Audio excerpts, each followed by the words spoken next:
Good morning, good afternoon, good evening, YouTubers. This is Jerry Diamond with How to Get Out of Babylon. And this took about 3 days to get it lit because I got choking it down with sawdust and whatnot, but finally got it going. There's 1.5 inches down through the center and 1.5 inches down at a degree angle down. I guess it joined at about 1.5 feet down, maybe a foot down. It's about 18 inches tall. So finally got it lit. You can see the intake hole is way too big, and this is not really cool. You can see the heat signature. I'm gonna stand up, and that's a lot hotter down in there because the phone registers that. I don't know if you can see it like that, but it registers thermal signature more than light, and it's hot down in there. I'll hold it down here and maybe I'll get the same heat signature from down. Yeah. Now let's see. Anyway, by morning it's going to be pretty well burned up and gone. If I moved, I had a stack on a piece of stovepipe up here, piece of stainless steel pipe that I'm going to use for my damper in the Airstream. But it's about 1 foot piece, so I put that on there to get it going, warm it up, increase the draw, and it did. Did a good job of it, but it ate away at the stump itself on the top a little bit. Kind of looks like a volcano, doesn't it? Anyway, I could put lag bolts on there and cook a pot on it. Next time I'll do that. This is just for fun, just to get it going, learn it a little bit. It's hard to line up because I drilled down probably too deep at too big of an angle. Like I said, about 45-degree angle, and that was like too steep. I should have just almost done a horizontal hole.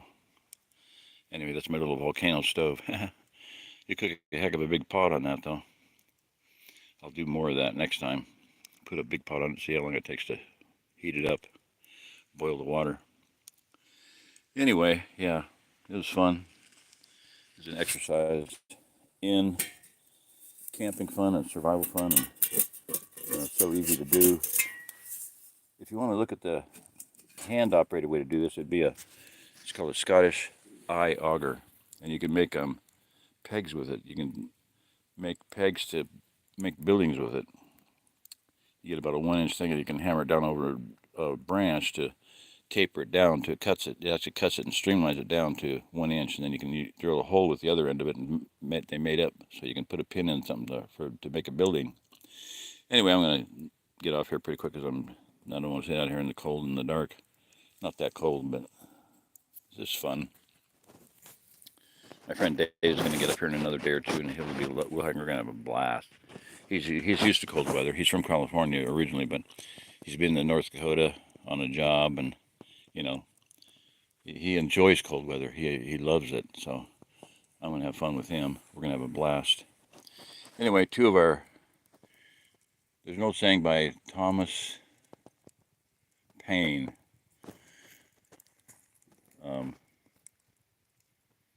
Summer soldiers and sunshine patriots will, in the time of adversity, shrink from duty to their country. But he that stands it now deserves the love and thanks and admiration of men and women. And we're missing 2 people right now. Rock took off and Timothy took off, so that's fine. I've been trying to help them, get ready for winter. But 2 days ago, I approached Rock and I said, "Look, if I can get you to with me and help with me, and Timothy and David Ray and Robert, so I can teach you guys how to build an in-ground rocket stove and never have to be cold at all. You can sleep on really warm ground." And then I was just going to reiterate that yesterday morning, and I started talking to Rock. I said, "Look, if I can get you guys to," and he started, raised his voice at me. So I gave him 10 commandments, Rock's guidelines, 10 commandments. I said, "Don't ever raise your voice at me again." Well, he raised his voice and got mad at me, telling me I was going to blame him for something, and I was like, okay. And I went ahead and explained to him what I was going to say. I said, I just want to repeat what I already told you, that if I get your help and, you guys can learn something while you're here about survival. But he yelled at me and got mad and left. And then same thing I said to Timothy. I said, if you guys can help work with me on this, I can teach you how to do an in-ground rocket stove, and you can sleep on a warm tent or in a cardboard box and be perfectly warm. And he immediately went off on me, just nasty. Just saying horrible things. So anyway, they both hate me, so that's fine. I'm gonna keep doing what I'm doing, keep plugging away. So I called a good friend, Rita. She's the one that paid for the 4-day visit to the cabin, the house on Stockton Lake this summer. That time of my anniversary was very interesting. It's 7 years. It's been 7 years, people. 7 years since the divorce, and it's a Shemitah year. That means you cut loose your debt, you let go your debts, and you let go your slaves, your servants. And apparently everybody here wants to keep holding on to their anger and their hatred, so that's on them, not me. I'm just going to keep doing what I'm doing, and if they want to hate me, that's okay. Haters got to hate, So I feel for them. I feel sorry for them. I definitely feel sorry for them because they're so filled with hatred and anger and bitterness and unforgiveness. All of them are sins, and they're taking up other people's reproach. Somebody else is mad at me. They said something bad about me, which was based on lies. Now they hate me. Like Timothy, I don't think he's ever going to get over his snit. Very immature, very ungodly, very non-Christian. We're supposed to forgive one another and love one another. In fact, the other day, the scripture verse was wonderful. It was like, that we're supposed to be loving one another and helping one another. I think I could pull it up if if I was doing this on my, I'll address it. I'll read it. I'll put it on the screenshot later, but I can't do it right now. I'll do a, screen share deal and read it like I did the other night on whatever it was I did it on. So anyway, that's about it. I'm going to cut this off. No sense in burning my hair off my legs or anything else in front of me. It's kind of warm. Heat's coming right out of that big monster mouth there. Even that'd be cool for Halloween. Have that out. I hate Halloween. I'm sorry I said that, but it'd be something to have out in the front yard. As long as there's no dry leaves around. Anyway, I'm thinking this will probably fall apart by morning, so I'm gonna blow it out probably. Make sure there's no dry leaves around. So anyway, that's about it. So yeah, bless everyone. I appreciate prayers for sure. Times are changing, things are going to change. I want to say it once more. This year, 5793 in the Jewish calendar year, the gematria on that, this is just based on something I heard on Sidroth. It's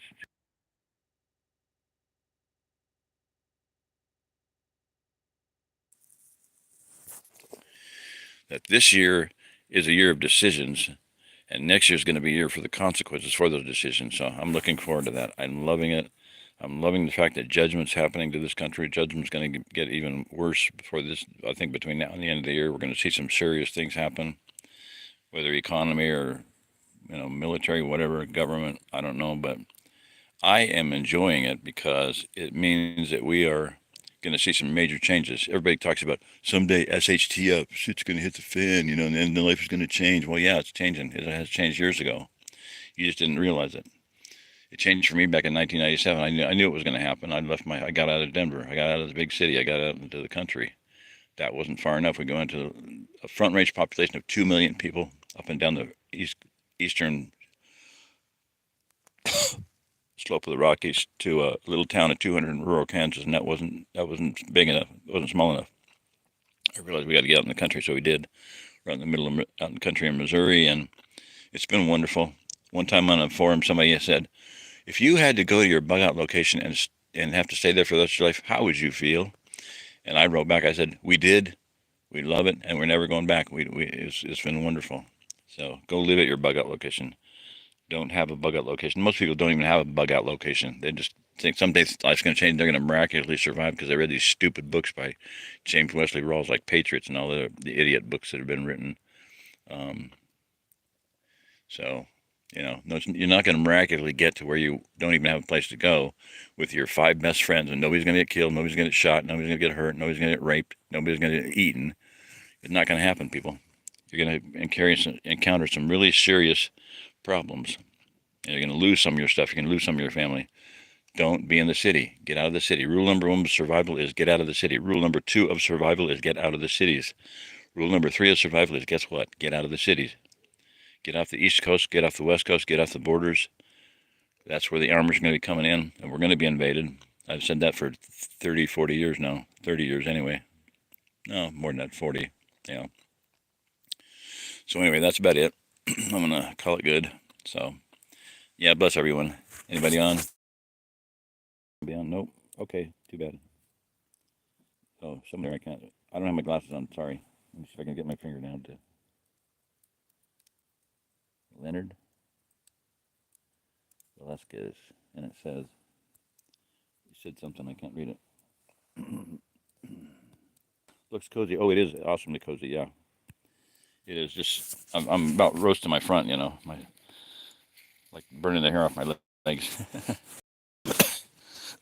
and anything else out there. So all right. Well, yeah, it's fun. It's nice.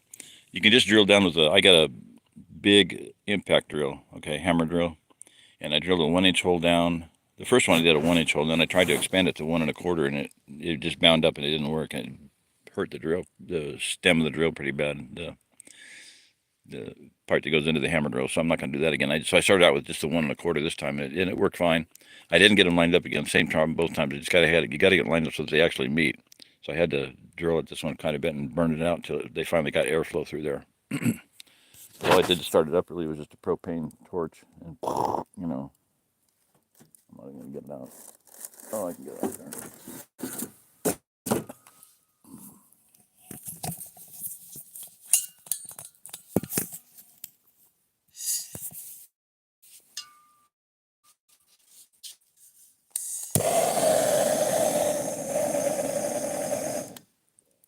That's what I did with some twigs and stuff, but it took a while to get it going. It was not easy. Like I said, I messed with it over a period of 2 or 3 days. We're not 3 million people by plagues from Egypt. May we by Yahweh's catastrophes from Babylon or to righteousness lead. And that's my prayer for everyone out there. God is going to be glorified in everybody's life, whether it's by mercy or judgment. If you're saved, if you become to Father, come to the Lord through Jesus, through Yeshua, and you know, repent of your sins, you'll be saved. You'll be brought through this mess. But if you're evil, if you're selfish, if you're greedy, if you're ignorant, if you're stupid, you're going to pay. If you want to be judged, you're going to be judged. So, and in wrath, remember mercy, the prophet Habakkuk pled. Their judgments are our blessings, is how that could be read. Another thing, John Bunyan wrote a poem, little doggerel. He wrote a little doggerel poetry, but he wrote a little poem that said, um, whether to heaven or hell you bend, God will have glory in the end. That's pretty simple. That's what I believe. You want to be an cantankerous, obnoxious, behind do, you know, you're going to pay for it. So, all right. Anyway, I'm going to get off here. I wish I could see all the chats. I wish I had my glasses on, and I don't. I got to pinch my finger to make a little hole. I tried to live in Missouri. Sounds like a whiny butt. This has got to be a good one. Mountain Home, Arkansas. Oh my. Okay. Oh well, if you're in the Mountain Home, that's fine. Hey, that's in the Ozarks. Don't worry about it. I can't see who it is though. Wish I had my glasses on. You're in Mountain Home. Yeah, stay there. That's fine. That's a really good area.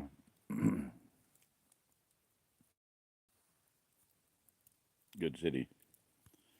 Little Chicago. Yeah. Only place where there's a mailbox that says out of town and Chicago. Your voice. Yeah, probably not. I'm not going to be able to read these afterwards, so I'm going to read them now. Doggone it. Come on, Jerry. Southwest Missouri, Northwest Arkansas. Yep, that's it. You got it. A lot of people consider Northwest Arkansas to be very, very protected, very different, and I think it is very supernatural. And it's geographically, it's just amazing. I spent a summer down there in 2019, and man, it was like being a kid again. You know, it was like going back to Colorado because the pine trees and the steep hills and the rocks and the fresh air and the wind and everything. It was just totally different from Missouri. I actually came out one time. I screamed out from a hilltop. I said, "I hate Missouri," because it was just so different. It was like having a second childhood. Seriously, it was fun.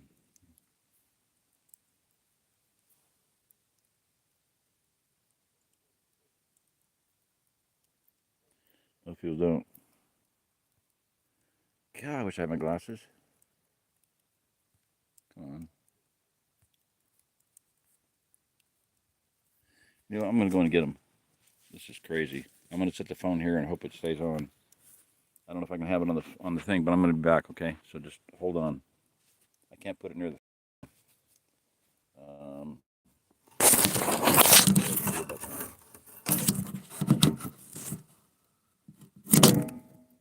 don't go away. I'll be right back.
I'm back.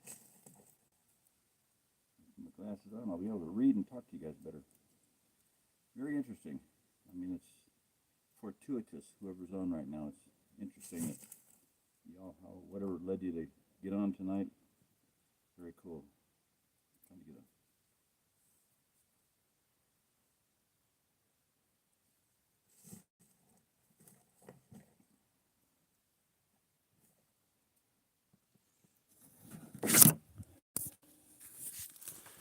Okay, are we at? Oh man. Let's go through them. That's fun. Ooh. I'm going to change the settings. Where are we at? That's Dream. I think you can see the difference. Sepia. That's kind of weird. Sketch. Haunt. Oh, whatever. It's kind of reverse. Silver screen. Sepia. Documentary. 8mm. Whatever. Glamour. Where do you see the bubbles? That's a funny one. Dance. Bubbles. Goofy. Noir. Whatever that means. Slate. Glow. Crush. Pop. Blush. Beam. Normal. We'll go back to normal. Now I don't know how to get rid of it. How do you get rid of it? I don't know. Man. Anyway, I'll just put it back on something else. Hey, how you doing? Good night. Cold night. Yeah, it is. I'm doing well. Yeah. Thank you. How are you doing, buddy?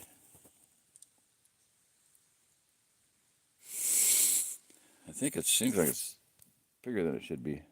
I don't know how to get rid of these bubbles on top here. Save highlight mute microphone. There you go, back. Maybe I'll do that.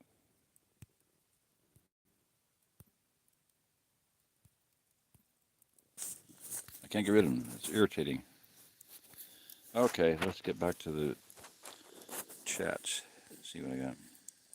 Doing well, good. Volume went down. Oh, my volume went down. Let me see. Is it better now? I didn't touch anything. I just probably got tired. I might have my hand over the microphone too. I don't know. Most people don't have the money for what? I don't know. Make money. Grow bamboo. Grow moringa. Okay, well, cool. Well, Leonard, good to have you on. And common sense. Good to see you on. I'm gonna get off of here because it's a bit chilly, like you say, and I'm not knowing how to get these silly things. I don't know how I got them on there, but the different ones: dance, documentary, sketch. That one's really weird.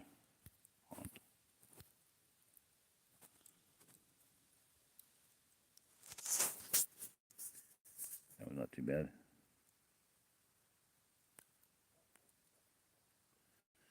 Anyway, yeah, it's pretty cool. Um, Pretty cool, pretty chilly, pretty neat, pretty neat. Now it's about the normal size. All right, good night, guys. God bless. Yahweh bless everyone. Let me pray for everyone. I was praying. That's what happened. Anyway, Father, I just pray for everyone that's listening to my voice and those who listen to this in the future, that you will lead them